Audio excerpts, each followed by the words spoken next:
सत साहेब बंदी छोड़ पूर्ण ब्रह्म परमात्मा परम पूज्य पिताजी सदगुरु रामपाल जी के चरणों में दास भाग्येश का कोटि कोटि दंडवत प्रणाम। बंदी छोड़ सदगुरु रामपाल जी की कृपा से ज्ञान यज्ञ मुक्ति बोध का पठन। सभी भाई बहनों को दास का प्यार भरा सत साहेब।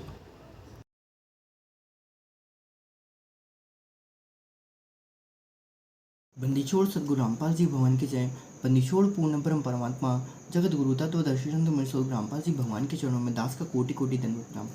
सदगुरु रामपाल जी की कृपा से हम लोग ज्ञान कर रहे हैं मुक्ति बोध। पेज नंबर 282 हो चुका था, पेज नंबर 283। आइए पहले हम मंगलाचरण करते हैं। गरीब नमो नमो सतपुरुष को नमस्कार गुरु की नहीं, सुंदर मुनि जन साधवा संतो सर्वसदी नहीं। सतगुरु साहिब संत सब दंडोतम प्रणाम, आगे पीछे मध्य हुए तिनको जाकर बान। नराकार निर्विषम काल जाल भय भंजनम, निर्लेपम निज निर्गुणम अकलनुपभे सुन्नुतनम। सोहम सुरति समापतम सकल समाना नीरतिलय उजल हिरंबरतंबम। बेपरवाह था है वार पा नहीं मध्य तम गिर जो सुमरे सिद्धि हुई। गणनायक गलताना करो अनुग्रह सोई, पारस पद परवाना आदि गणेश मनाऊं। गणनायक देवन देवा चरण कमल लियो लाऊं, आदि अंत करूं सेवा परम शक्ति संगीतम। हृदय सिद्धाता सोई अवगत गुण अतीतम, सत्य पुरुष निर्मोही। जगदम्बा जगदीशम मंगल रूप मुरारी, तन्मन अर्भूषीशम भक्ति मुक्ति भंडारी।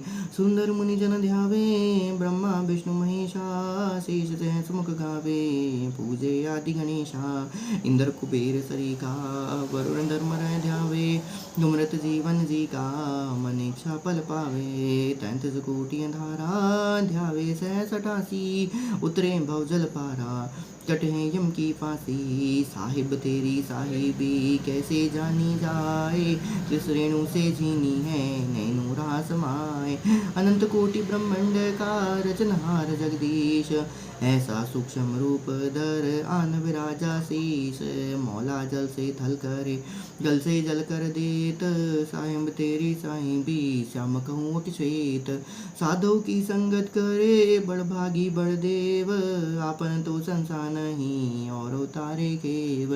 गंगति और भक्ति बिन कोई न उतरे पार, निर्मला आदि अनादि है सदगुरु रामपाल जी ही हैं। आदि नादि हैं जिंदा सब संसार। बंदीछोड़ सदगुरु रामपाल जी भगवान की जय। आइए हम लोग पेज नंबर 282 ज्ञान निकल करते हैं मुक्ति बोध पारक के अंक का सलाह। हमने देखा था पारक के अंक वाणी नंबर 405 से 427 तक परमात्मा ने लिखा था, हमने वो पिछले वाले में देख लिया था। आइए अब इसके सलाद को देखते हैं। तो स्वामी विवेकानंद जी की ज्ञान चलता, ऋषि विवेकानंद जी से ज्ञान चलता। स्वामी रामानंद जी का एक शिष्य ऋषि विवेकानंद जी बहुत अच्छे ही प्रवचनकर्ता रूप में प्रसिद्ध था। ऋषि विवेकानंद जी को काशी लहर शहर के एक क्षेत्र के उपदेशक नियुक्त किया हुआ था। उस क्षेत्र के व्यक्ति ऋषि विवेकानंद जी के पास धारा प्रवाह प्रवचनों को सुनकर उनकी प्रशंसा किए बिना नहीं रहते थे। धारा प्रवाह का होता है कंटिन्यू बोलते जाना बोलते जाना बोलते जाना, उसे धारा प्रवाह कहते हैं। उसकी कॉलोनी में बहुत प्रतिष्ठा बनी थी। प्रतिदिन की तरह ऋषि विवेकानंद जी विष्णु पुराण से कथा सुना रहे थे। कह रहे थे भगवान विष्णु सर्वेश्वर हैं, अविनाशी है, अजन्मा है, सर्वसृष्टि की रचना तथा पालनहार है। इनका कोई जन्मदाता माता पिता नहीं है, ये स्वयंभू है। यही त्रेता युग में अयोध्या के राजा दशरथ के घर माता कौशल्या के पवित्र कुख से उत्पन्न हुए थे तथा श्री रामचंद्र नाम से प्रसिद्ध हुए थे। समुद्र पर सेतु बनाया, जल पर पत्थर गिराए, लंकापति रावण का वध किया। श्री विष्णु भगवान ही ने द्वापर युग में श्री कृष्ण भगवान के अवतार धार कर वासुदेव श्री कृष्ण के रूप में माता देवकी के गर्भ से जन्म लिया तथा कंस, केशी, शिशुपाल, जरासंध आदि दुष्टों को संहार किया। 5 वर्षीय बालक कबीर देव जी भी उस ऋषि विवेकानंद जी के प्रवचन सुन रहे थे तथा सैकड़ों की संख्या में अन्य श्रोतागण भी उपस्थित थे। ऋषि विवेकानंद जी ने अपने प्रवचन को विराम दिया तथा उपस्थित श्रोतागण ने कहा, यदि कोई प्रश्न करना है तो वह निसंकोच अपनी शंका का समाधान करा सकता है। बंदीछोड़ सदगुरु रामपाल जी भगवान की जय। Page number 283। बालक प्रवीर परमेश्वर खड़े हुए तथा ऋषि विवेकानंद जी से करबद्ध होकर प्रार्थना करी, हे ऋषि जी, आपने भगवान विष्णु के विषय में बताया कि वे अजन्म है, अविनाशी हैं। इनके कोई माता पिता नहीं है। एक दिन एक ब्राह्मण श्री शिवपुराण के रुद्र संहिता अध्याय नंबर 6 और 7 को पढ़कर श्रोताओं को सुना रहे थे। यह दासबुद्ध संसंग में उपस्थित था। शिवपुराण में लिखा है, निराकार परमात्मा आकार में आया, वह सदाशिव काल रूपी ब्रह्म कहलाया। उसने अपने अंदर से एक स्त्री प्रकट की जो प्रकृति देवी, अष्टंगी, त्रिदेवजननी, शिवा आदि नामों से जानी जाती है। काल रूपी ब्रह्म ने एक काशी नामक सुंदर स्थान बनाया। यहाँ दोनों शिव तथा शिवा अर्थात काल रूपी ब्रह्म तथा दुर्गा रूपी पति पत्नी रूप में निवास करने लगे। अब परमात्मा ने वहाँ पर उसको साफ साफ बता दिया कि भैया देखो, तुम जिसको समझ रहे हो वो क्या है, वो काल रूपी ब्रह्म है। और वहीं पर उसको सीधे वहाँ परमात्मा की बातें यहीं से स्टार्ट होती है। जहाँ से लोग बाग समझ नहीं पाते वहीं से परमात्मा की क्या होती है, बात स्टार्ट होती है। कहने का भाव यहाँ पर ये है, आपको ये समझ जाना चाहिए कि भाई परमात्मा का ज्ञान तो परमात्मा का ही ज्ञान हो सकता है। आगे देखते हैं। कुछ समय पश्चात दोनों के संभोग से एक लड़का उत्पन्न हुआ। उसका नाम विष्णु रखा गया। अब ये कौन है भैया? 5 वर्ष के बालक जो हैं वही वहाँ पर ज्ञान चर्चा कर रहे हैं उनसे और बता रहे कि देखो ऐसा ऐसा उस शास्त्रों में ऐसा ऐसा लिखा हुआ है और ऐसी ऐसी कहानी है, कथा है। आप क्या बता रहे हैं कि विष्णु जी क्या है? अजन्मा अजर में विषय। अरे भाई साहब, विष्णु जो की जन्म तो वहाँ पर बताया है शिवपुराण में कि वो तो विष्णु का जन्म तो सदाशिव के काल से हुआ है। आगे देखते हैं। परमात्मा लिखते हैं, कुछ समय पश्चात दोनों के सम्मुख से एक लड़का उत्पन्न हुआ। उसका नाम विष्णु रखा। इस प्रकार दोनों के रमण करने से एक पुत्र उत्पन्न हुआ। उसका नाम ब्रह्मा रखा तथा कमल के फूल पर डालकर अचेत कर दिया। अध्याय 9 के अंत में लिखा है, ब्रह्मा रजगुण है, विष्णु तमगुण है तथा शंकर तमगुण है, परंतु सदाशिव इनसे भिन्न है, वह गुणातीत है। ओए होए बंदीछोड़ सद्गुरु रामपाल जी भगवान के जय। यहाँ पर सदाशिव के अतिरिक्त 3 देव श्री ब्रह्मा, श्री विष्णु, श्री शिव जी भी हैं। इससे सिद्ध हुआ इन त्रिदेवों की जननी दुर्गा अर्थात प्रकृति देवी तथा पिता काल ब्रह्म है। ओए होए बन्नीचोड़ सद्गुरु रामपाल जी भगवान के जय। इन तीनों प्रभु विष्णु आदि का जन्म हुआ है। इनके माता पिता भी हैं। एक दिन मैंने एक ब्राह्मण द्वारा श्री देवी पुराण के 3रे स्कंद में अध्याय 4-5 में सुना था कि जिसमें भगवान विष्णु कहते हैं कि इन प्रकृति देवी अर्थात दुर्गा को मैंने पहले भी देखा था। मुझे अपने बचपन की याद आई। एक वट वृक्ष के नीचे पालने में लेटा हुआ था। यह मुझे पालने में झुला रही थी। कौन कह रहा है? ये भगवान विष्णु कह रहे हैं कि यह मुझे पालने में झुला रही थी। उस समय मैं बालक रूप में था। प्रकृति देवी के निकट जाकर तीनों देव त्रिदेव श्री ब्रह्मा, श्री विष्णु, श्री शिव जी करबद्ध होकर खड़े हो गए। भगवान विष्णु ने देवी की स्तुति की, तुम शुद्ध स्वरूपा हो, यह संसार तुमसे ही उद्भाषित हो रहा है। हमारा आविर्भाव और तिरोभाव अर्थात जन्म अथवा मृत्यु होती रहती है। पेज नंबर 284 भारत जन्म का सलाह। हम अविनाशी नहीं, तुम अविनाशी हो, प्रकृति देवी हो। भगवान शंकर बोले, हे माता, यदि आप ही के गर्भ से भगवान विष्णु तथा भगवान ब्रह्मा का जन्म हुआ है तो क्या मैं तमोगुणी लीला करने वाला शंकर आपका पुत्र नहीं हूँ? अर्थात मुझे भी जन्म देने वाली तुम ही हो। श्री ऋषि विवेकानंद जी, आप कह रहे हो कि पुराणों में लिखा है कि भगवान विष्णु के तो कोई माता पिता नहीं है, ये अविनाशी है। इन पुराणों का ज्ञानदाता एक श्री ब्रह्मा जी हैं तथा लेखक भी एक ही है, श्री व्यास जी हैं। जबकि पुराणों में तो भगवान विष्णु नाशवान लिखे हैं। इनके माता पिता का भी नाम भी लिखा है। क्यों जनता को भ्रमित कर रहे हो? ओए होए बन्नीछोड़ सद्गुरु रामपाल जी बन गया। परमात्मा वहाँ पर क्या कहते हैं? कबीर, वेद पढ़े पर भेद न जाने, बाचे पुराण 18, जड़ को अंधा पान खिलावे, भूले सृजनहारा। ओए होए वहाँ पर उनको बता रहे हैं, जड़ को अंधा पान खिलावे, भूले सृजनहारा। अर्थात जो लोग अज्ञानी हैं, जो ज्ञाता तो ज्ञानहीन से अंधे हैं, वो क्या करते हैं? वो जड़ को पानी पिलाते हैं। जड़ को पानी न पिलाने के कारण वो सृजनहार को क्या हो जाते हैं? भूल जाते हैं। आगे परमात्मा लिखते हैं कि कबीर परमेश्वर जी के मुख कमल से उपरोक्त पुराणों में लिखा उल्लेख सुनकर श्री ऋषि विवेकानंद अति क्रोधित हो गया तथा उपस्थित श्रोताओं से बोला, यह बालक झूठ बोल रहा है, पुराणों में ऐसा नहीं लिखा। उपस्थित श्रोतागण ने भी सहमति व्यक्त की, हे ऋषि जी, आप सत्य कह रहे हो, ये बालक क्या जाने पुराणों के गूढ़ रहस्य को। आप विद्वान पुरुष परम विवेकशील हो। अब बस यहाँ पर उसकी कहानी खत्म हो गई और यहीं पर काल का जाल यहाँ पर होता है। और इसी प्रकार से बार बार परमात्मा को क्या करना पड़ता है? यहाँ पर पुनः उनको प्रकट होना पड़ता है और बार बार उनको क्या करना पड़ता है? यहाँ पर तत्व ज्ञान को वापस से स्थिर करना पड़ता है। आप इस बच्चे की बातों पे ध्यान न दो। ऋषि विवेकानंद जी ने पुराणों को उसी समय देखा जिसमें सर्व विवरण विद्यमान था, परंतु मानहानि के भय से अपने झूठे वक्तव्य पर ही दौड़ रहे थे। कहा कि बालक, तेरा क्या नाम है? तू किस जाति में जन्मा है? तूने तेला लगाया है? क्या तूने कोई गुरु धारण किया है? शीघ्र बताइए। तो ये परमात्मा कहते हैं, मान बढ़ाई, ईर्षा, ये सब तजना नहीं। तो वही परमात्मा यहाँ पर लिखते हैं कि भैया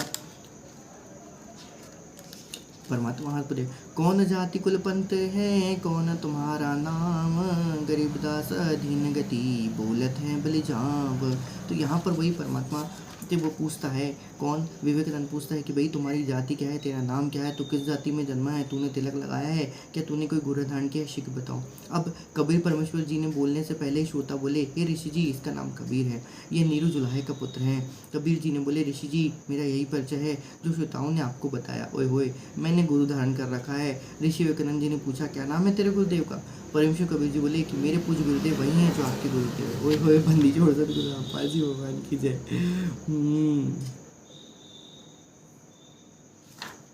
आगे देखते हैं, उसका नाम है पंडित रामानंद स्वामी। जुलाहे के बालक कबीर परमेश्वर जी के मुख से कमल से स्वामी रामानंद जी को अपना गुरु जी बताने से ऋषि विवेकानंद जी के ज्ञान चर्चा का विषय बदलकर परमेश्वर कबीर जी को बहुत बुरा भला कहा तथा श्रोताओं को भड़काने वास्ते विषय बुलाने के लिए उद्देश्य का, देखो भाइयों, यह बालक कितना झूठा है। यह मेरे पूज्य गुरुदेव श्री 1008 स्वामी रामानंद जी को अपना गुरु कह रहा है। अरे यार कि भैया, तो हम जानते कि श्री श्री श्री 1008 की पदवी के सच्ची उपाधि करता है, उनके अधिकारी जो है वो सिर्फ सदगुरु रामपाल जी भगवान है। क्योंकि श्री श्री 1008 जो होता है, कहने का मतलब है कि वो सभी जो भी हैं, जो भी धरती पे या स्मृति लोक में, या कहना चाहिए जो भी तीनों लोकों में, अर्थात स्वर्ग, पाताल और ये धरती, इन सब में मिला के जितने वेद पुराण होते हैं उन सब का ज्ञान रखने वाला जो होता है उसको श्री श्री श्री 1008 की उपाधि दी जाती है। और उसके साथ साथ उसको तत्व के साथ भी उसकी व्याख्या कर दे, उसी को ही श्री श्री श्री 1008 की उपाधि दी जा सकती है, जो कि सिर्फ और सिर्फ हमारे सदगुरु रामपाल जी भगवान के ऊपर ही फिट होती है। इसके अलावा और कोई उनमें सक्षम नहीं है और ना ही किसी को अधिकार। अब यदि कोई रखना चाहे तो भैया अपने नकली लोगो लगा के अपने पास रखे, लेकिन हमारे परम पूज्य पिताजी सदगुरु रामपाल जी भगवान ही इसके क्या है, असली अधिकारी हैं। तो परमात्मा आगे लिखते हैं, मेरे गुरुजी तो इन अछूतों के दर्शन भी नहीं करते, शूद्रों को अंग भी नहीं छूते। अभी जाता हूँ गुरुजी को बताता हूँ। भाई श्रोताओं, आप सर्व कल रामन जी के आश्रम में कल सुबह इस झूठे की कितनी पिटाई स्वामी रामानंद जी करेंगे। उसने हमारे गुरुदेव का नाम मिट्टी में मिलाया है। सर्व श्रोता बोले, ये बालक मूर्ख है, झूठा है, गंवार है, आप विद्वान हो। कबीर जी ने फिर कहा वहाँ पर, ठीक है। तो वहीं पर परमात्मा अब आगे क्या वचन कहते हैं, आइए देखते हैं। निरंजन धन तेरा दरबार, निरंजन धन तेरा दरबार, जहाँ पर तनिक न न्याय विचार, जहाँ पर तनिक न न्याय विचार। वैश्या ओढ़े मलमल खासा, गल मोतियन का हार, पतिव्रता को मिले ना खादी, सूखा निरस आहार। निरंजन धन तेरा दरबार, निरंजन धन तेरा दरबार। पाखंडी की पूजा जग में, संत को कहे लबार, अज्ञानी को परम विवेकी, ज्ञानी को मूढ़ गवार। निरंजन धन तेरा दरबार, जहाँ पर तनिक न न्याय विचार। कह कबीर सुनो भय साधो, सब उल्टा व्यवहार, सच्चों को तो झूठ बतावे, इन झूठों का एतबार। निरंजन धन तेरा दरबार, जहाँ पर तनिक न न्याय विचार। बंदीछोड़ सदगुरु रामपाल जी भगवान वहाँ पर वो कहते हैं, बंदीछोड़ सद परमेश्वर जी अपने घर चले गए। यह ऋषि विवेकानंद अपने गुरु रामानंद जी के आश्रम में गया तथा सब घटना बताई। मुक्ति बोध, पारा के अंक सलाह, पेज नंबर 285। आइए देखते हैं। छोटी जाति इसी स्वामी जानकारी बताई। हे स्वामी जी, एक छोटी जाति का जुलाहे का लड़का कबीर अपने आप को बड़ा विद्वान सिद्ध करने के लिए भगवान विष्णु जी को नाशवान बताता है। हे ऋषि जी, उसने तो हम ब्राह्मणों को घर से निकलना भी दूभर कर दिया है, हमारी नाक काट डाली, अर्थात हमें महाशर्मिंदा लज्जित होना पड़ रहा है। उसने कल भरी सभा में कहा, पंडित रामन जी मेरे गुरु हैं, मैंने उनसे दीक्षा ले रखी है। उस कबीर जी ने तिलक भी लगा रखा था, जैसे हम वैष्णव संत लगाते हैं।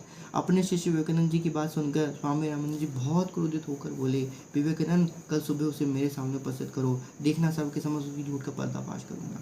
आइए पारक के अंकवाणी नंबर 478 से 484 किस तरीके से उनके बीच में चर्चा होती है, आइए देखते हैं। मन सोचत रामानंद यह बालक नहीं कोई देव, प्रथम नित नेम करूँ फिर पूछूं सब भेव। बनीचोर सदगुरु रामपाल जी महाराज की। मन सोचत रामानंद यह बालक नहीं कोई देव, प्रथम नित नेम करूं फिर पूछूं सब भेव।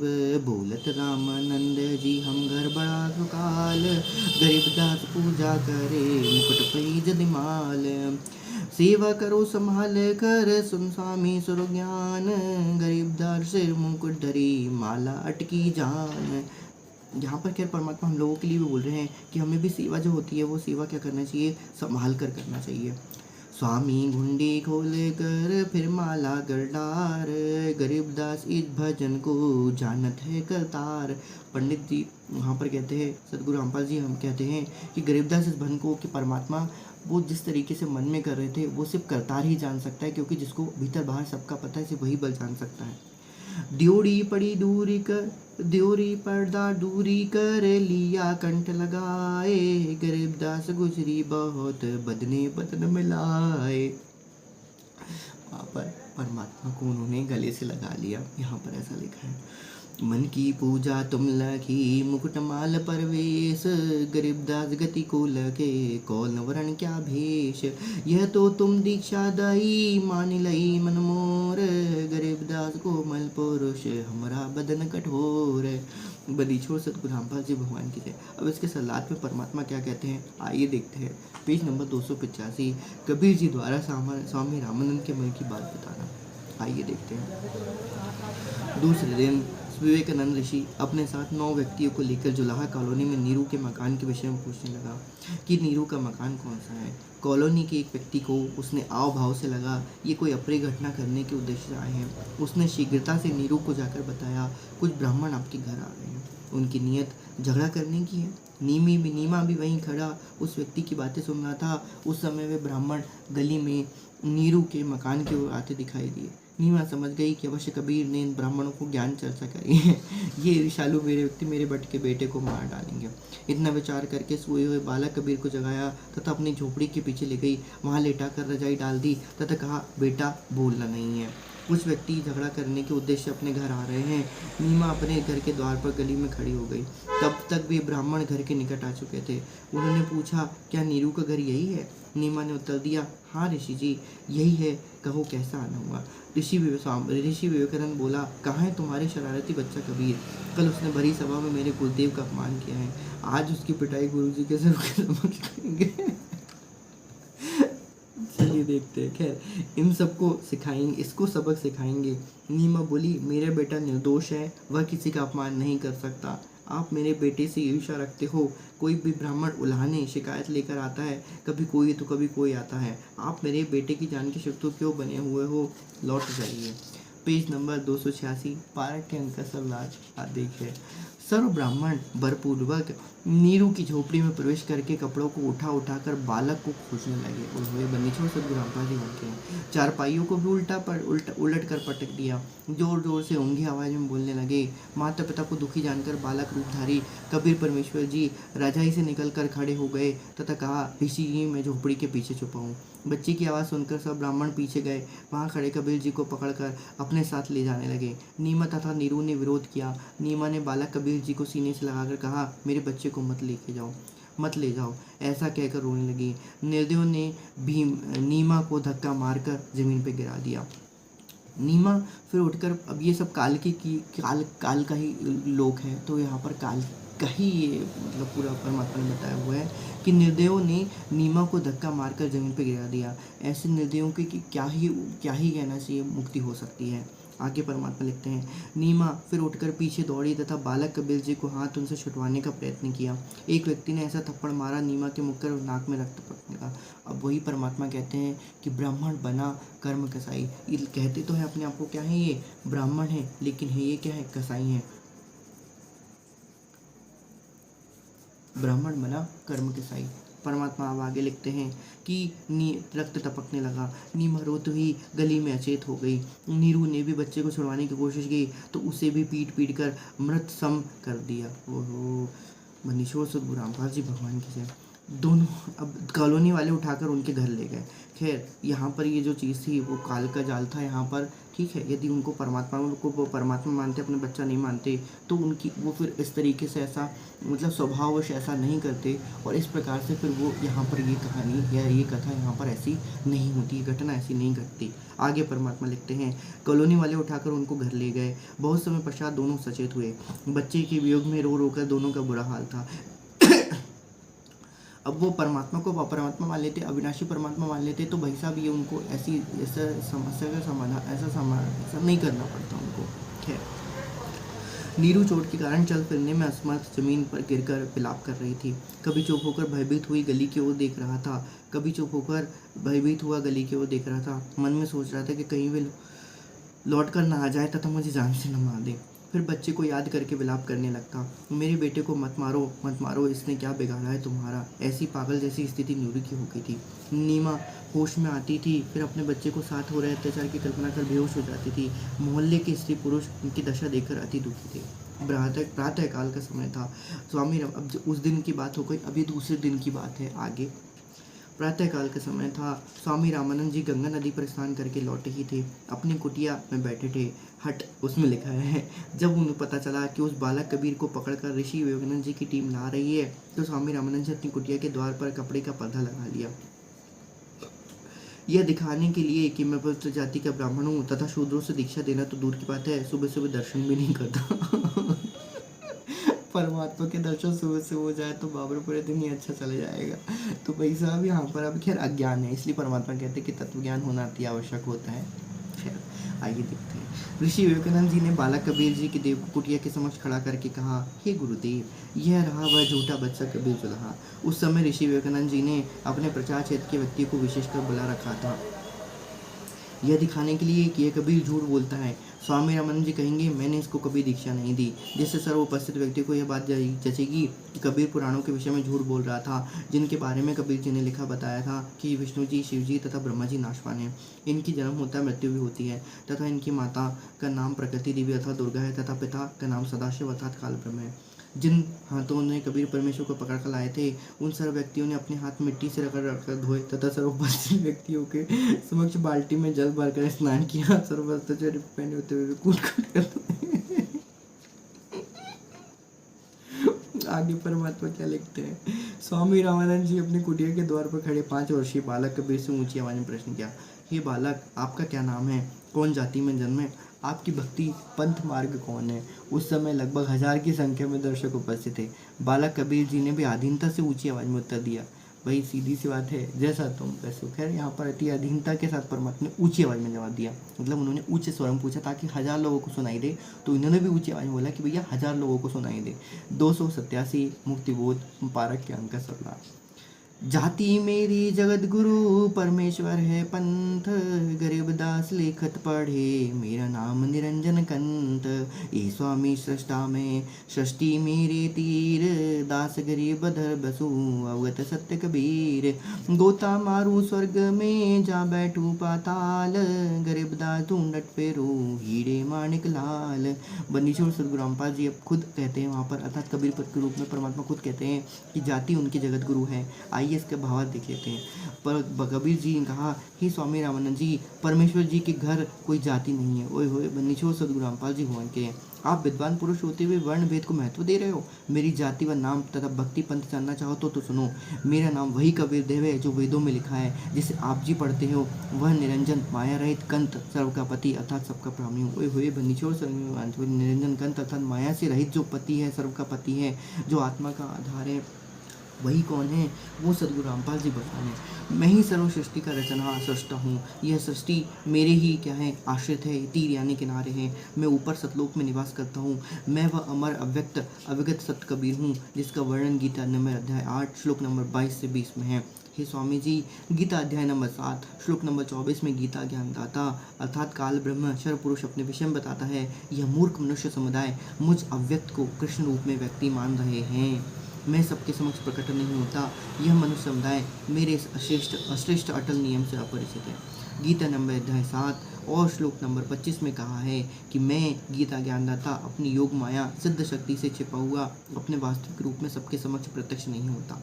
यह ज्ञान जन समुदाय मुझे कृष्ण व राम आदि की तरह माता से जन्म न लेने वाले प्रभु को तथा अविनाशी जो अव्यक्त अर्थात परमेश्वर है को नहीं जानते। हे स्वामी रामानंद जी, गीता अध्याय नंबर 7 श्लोक नंबर 24 से 25 में गीता ज्ञानदाता काल ब्रह्म शर पुरुष ने अपने को अव्यक्त कहा है। यह प्रथम अव्यक्त प्रभु हुआ। अब सुनो दूसरे तथा तीसरे के अव्यक्त प्रभु के विषय में। गीता नंबर 8 श्लोक नंबर 18-19 में गीता ज्ञानदाता ने अपने से अन्य अव्यक्त परमात्मा का वर्णन किया है। यह सर्वचराचर प्राणी के समय अव्यक्त परमात्मा से उत्पन्न होते हैं, रात्रि के समय उसी में लीन हो जाते हैं। यह जानकारी काल ब्रह्म ने अपने से अन्य अव्यक्त प्रभु परब्रह्म अर्थात अक्षर पुरुष के अक्षर ब्रह्म के विषय में दी है। यह दूसरा अव्यक्त अविगत प्रभु हुआ। तीसरे अव्यक्त प्रभु परमात्मा अर्थात परम अक्षर ब्रह्म के विषय में गीता नंबर 8 श्लोक नंबर 20 से 22 में कहा है कि जिस अव्यक्त प्रभु गीता ज्ञानदाता अध्याय नंबर 8 श्लोक 18-19 में वर्णन किया है वह पूर्ण प्रभु नहीं है। वास्तव में वह अविनाशी प्रभु भी नहीं है, परंतु उस अव्यक्त भाव है वह परम दिव्य परमेश्वर सब भूतों अर्थात प्राणियों के नष्ट होने पर भी नष्ट नहीं होता। वह अक्षर अव्यक्त अविनाशी अविगत अर्थात वास्तव में अविनाशी अव्यक्त प्रभु इस नाम से कहा जा रहा है। उस अक्षर अव्यक्त की प्राप्ति को परम गति कहते हैं। ओए होए, उस अव्यक्त की प्राप्ति को ही क्या कहा जाता है? उस अक्षर अव्यक्त की प्राप्ति को ही क्या कहा जाता है? परम गति कहा जाता है। सीधी सी बात है, सतलोक प्राप्त करना, उस पूर्ण ब्रह्म परमात्मा के लोक में चला जाना ही आपकी क्या है? परम गति है।